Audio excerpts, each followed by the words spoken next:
I don't feel so good. You're all right. I don't know what's happening. I don't know. Hurry.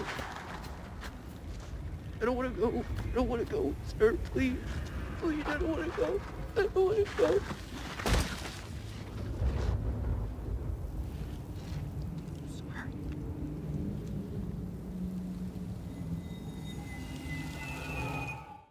What's up YouTube, my name is Gio, and boy oh boy, I leave for a couple weeks, and within that time, all the things happen. We got a trailer for Titan Season 2, which actually looks promising. Marvel has announced 3 new superhero shows.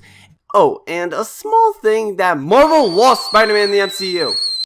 Now, if you've been living under a rock and have no idea what I'm talking about, let me give you a quick recap. Basically, after Far From Home broke $1 billion, Marvel and Sony tried to renegotiate their contract involving the ownership of Spider-Man.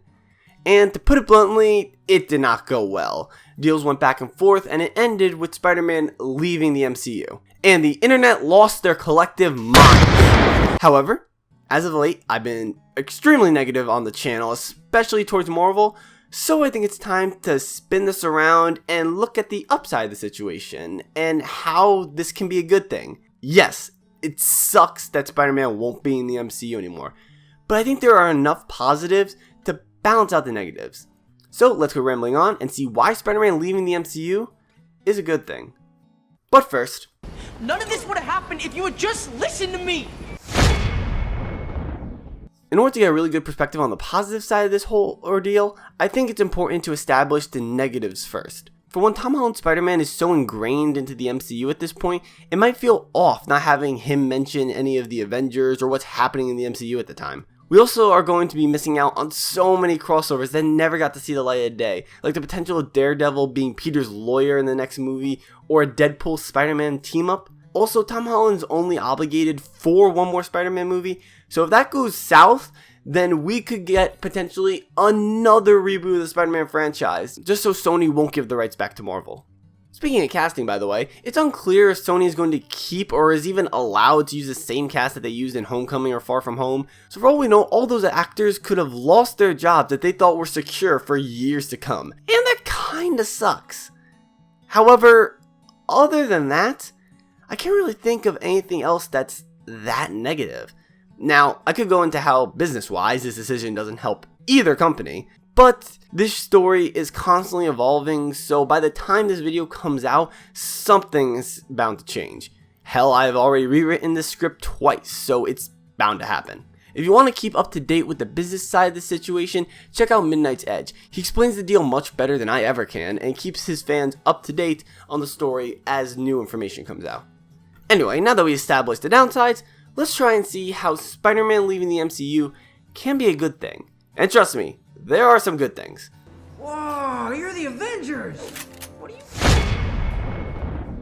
For one, we are still going to be getting at least one more Tom Holland Spider-Man movie. Yes, as much as I give the MCU's version of Spider-Man crap, I do really enjoy Tom Holland as the webhead. He brings a lot of charisma to the role, and if Sony could get the writers from Into the Spider-Verse, that could be a match made in heaven. Another good thing is that we have easy access now to Spider-Man's supporting characters and villains. Before, Marvel would need to get permission from Sony if they wanted to use a certain villain or character. Sony obviously doesn't have that restrictions, so they could use characters like Kraven the Hunter, the Chameleon, Black Cat, hell even the Osborns if they wanted to. However, the big upside of having Spider-Man going back to Sony is that Sony doesn't have the crutch of the MCU anymore.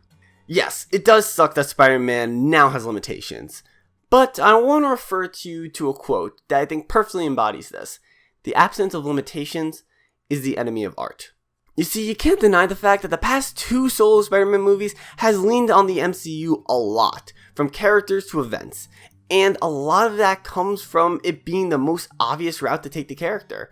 The thing is, when you have unlimited possibilities, like Spider-Man having access to the MCU and its resources, often most people are going to pick the most obvious route. Of course we were going to have Spider-Man interact with Iron Man and the other characters. Of course we were going to make Spider-Man an Avenger. Of course we were going to ingrain the character in the MCU. Is the obvious next step. With Sony not being allowed to use the MCU's lineup of characters or events, this means that the writers of this new Spider-Man movie are going to have to get more creative and not have everything fall back on the crutch that has been the MCU. This hopefully will open the doors to a more creative and inspired Spider-Man movie, like Into the Spider-Verse, instead of something that looks and feels like a standard Marvel movie. However, at the end of the day, the success of the future of Spider-Man is all on Sony. Yeah, that's why we're terrified. Look, I know Sony has manhandled the web slinger and left him bleeding on the side of the road only to have Marvel attempt to resurrect him. But you have to think that Sony has learned something from Marvel. Even not only from a perspective of a fan, but from a business perspective. The Spider-Man movies that have the most praise from audience and money made at the box office is if you let your directors and writers just make a movie. Looking back at the movies with the most meddling from Sony have either been okay at best or horrible at worst. Sony has to have access to this data, and with their time working with the MCU, should have had a light bulb go off in some executive's head to say, so if we don't with the movie, we get more money.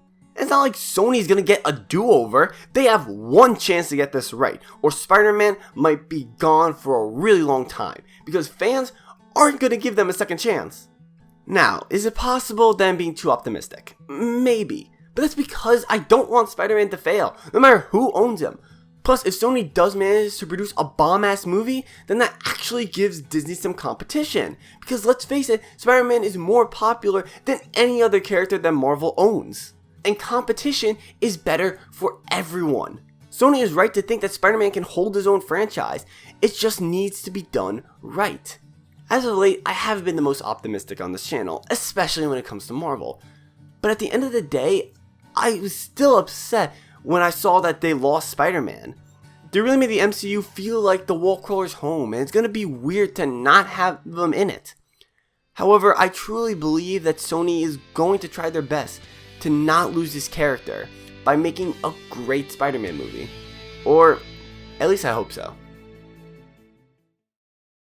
Anyway, I do hope you guys did enjoy the video, and now let me explain to you guys where the hell I've been for the past 2 weeks. If you guys have been around the channel for a while, you might know that this isn't always where I would record my videos. My first video to my Swamp Thing video, I was actually recording, editing, and doing all this video stuff while I was in college in California. And due to personal reasons that I won't get into today, or I'm not sure if I ever will get into, I've had to come back home. And granted, that's perfectly fine. I love it here. This will always be my home. It's just, it feels weird because this is the first real time in my life to where I don't really have direction, if you will. It's kind of hard to explain, but to put it in the best terms, I'm the kind of person that likes structure. Like, even though I do things like a weird way and I really go with the flow a lot of the times, there is a little bit of a method to my madness. Like, if there's just a small bit of general baselines of what I need to do for that day or where I'm going, I'm normally fine.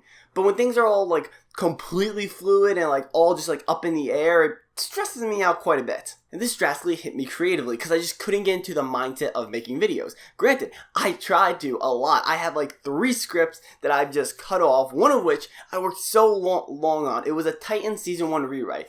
And then Titan Season 2 trailer dropped, and it's going to be coming out probably by the time this video is out. It is going to be up within the next day, or is already up. So I need to watch that, and then make videos on that. So that script needs to be pushed on the back burner for a long time. But the point I'm trying to make here is that I wasn't in the right headspace to be making videos, and I didn't want to just put out just a bad video just for the sake of getting a video out. Yes, YouTube destroys you if you're not consistent with your uploads, but I think not only do I need to be consistent, but I also need to be consistent in quality. And I'm telling you, if I uploaded any of those videos that I was working on or made, the quality wouldn't be there. Hell, you can kind of tell about it with my last video. I wasn't fully there, I wasn't as amped up as what I normally am.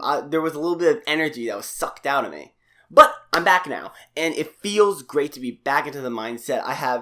I'm sorting things out with my life period, and things are just going a lot better now. So anyone who's still watching to this far in the video, thank you. I really appreciate it, and your support means so much to me. We're so close to 1,000 subscribers, and it will mean the world to me if we could somewhat get there.